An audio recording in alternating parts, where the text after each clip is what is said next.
देवी का वरदान। कई साल पहले अत्तापुर नाम के एक गांव में चंदन नाम का एक युवक लकड़ियां काट के अपनी जिंदगी गुजारा करता था।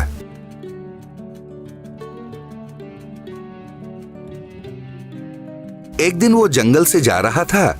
उसने देखा एक हाथी जाल में फंसा हुआ है।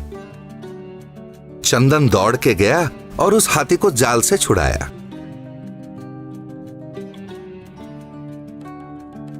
फिर वो हाथी एक देवी के रूप में बदल गया। धन्यवाद मानव, तुम्हारी वजह से मैं शाप मुक्त हो चुकी हूँ। बहुत जल्द तुम्हारे सारे कष्ट दूर हो जाएंगे और तुम इस देश के महाराज बन जाओगे। ये कहकर देवी अदृश्य हो गई। चंदन ने सोचा, मैं तो लकड़हारा हूँ, इस देश का राजा कैसे बनूंगा? बड़ी अनोखी बात है, देखते हैं क्या होता है। कुछ दिन बाद चंदन जंगल में से गुजर रहा था। बचाओ बचाओ चीखें सुनाई दी। चंदन ने जाके देखा तो एक गड्ढे में एक व्यापारी, एक शेर, एक बंदर और एक सांप अटके हुए थे। चंदन ने उन चारों को अपने हाथों से एक एक करके पकड़ के बाहर निकाला। वो चारों बहुत खुश हुए। उन्होंने उसे धन्यवाद कहा और वहां से चले गए। एक दिन चंदन जंगल में बैठ के सोच रहा था, अरे रे, ये बुखार के वजह से मैं लकड़ियां काट नहीं पा रहा हूँ। 2 दिन से खाना भी नहीं खाया। लकड़ियां काटने की ताकत नहीं है मुझ में। मैं अब क्या करूँ? इतने में पेड़ पे से एक बंदर नीचे कूदा और कहा, उस दिन तुमने मुझे बचाया था, याद है?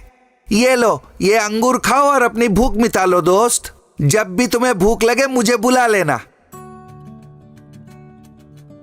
किशन ने फल खाए और वहां से जाने लगा।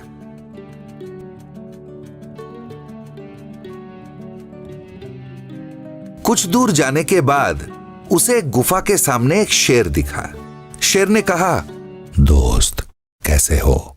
उस दिन तुमने मेरी जान बचाई, धन्यवाद। मैंने जितने लोगों को मारा है उन सारों के सोने गहने मेरे गुफा में हैं। उन्हें ले जाओ और अपनी जिंदगी आराम से जियो। इतना तो मैं तुम्हारे लिए कर ही सकता हूँ। चंदन बहुत खुश हो गया। उसने सारा सोना और गहना समेटा और वहां से चला गया। चलते चलते वो सोच रहा था, इन सारे सोने गहने को बेचकर मुझे पैसे लेने पड़ेंगे। अभी जाके सुनार से मिलना पड़ेगा।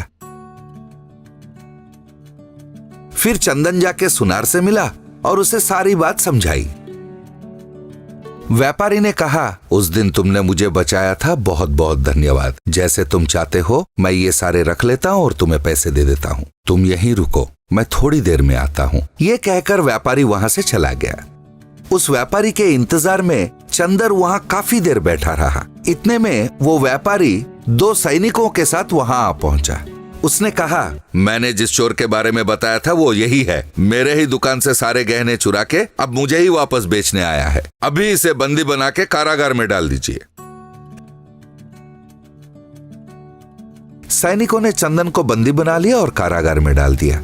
चंदन बेचारा भगवान को याद करने लगा, हे भगवान, ये कैसा हो गया? मैंने कौन सी गलती की कि मुझे कारागार में डाल दिया? इतने में कारागार में एक सांप आ पहुंचा। उसने कहा, दोस्त याद है उस दिन तुमने मुझे बचाया था? वो व्यापारी झूठा निकला।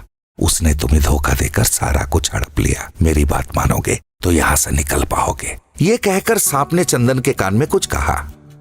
उस दिन रात युवरानी अपने कमरे में सो रही थी तो सांप ने जाके उसे डस लिया। विष के असर से युवरानी का शरीर नीला हो गया। महाराज ने कई सारे वैद्य बुलाए पर कोई असर नहीं हुआ। इधर कारागार में चंदन ने सैनिक से कहा, देखिए, महारानी को विष का असर से बचाने का मंत्र मैं जानता हूं, मुझे उनके पास ले चलिए। उसकी बातें सुन के सैनिकों ने उसे महाराज के सामने पेश किया। अंतरमहल में चंदन युवरानी के पैर के पास बैठ के मंत्र पढ़ने लगा। ओम हीम क्रीम पाना पावे तिरस्करावे, ओम हीम क्रीम। बस फिर क्या था, युवरानी का शरीर का रंग बदल गया। वो ताजा तर्रार होके उठ बैठी। महाराज ने उसकी बहुत प्रशंसा की। शाबाश चंदन, शाबाश। मैंने नहीं सोचा था मेरी बेटी बचेगी। अगर तुम्हारी सहमति हो तो मेरी बेटी की विवाह तुमसे करना चाहता हूँ। फिर तुम इस देश के राजा भी बन जाओगे। जैसे देवी ने कहा था ठीक वैसा ही हुआ। तो चंदन बहुत खुश हुआ। फिर महाराज ने उस व्यापारी को कारागार में बंद करवा दिया। उसके बाद चंदन ने युवरानी से शादी की और अपनी जिंदगी आराम से बिताई।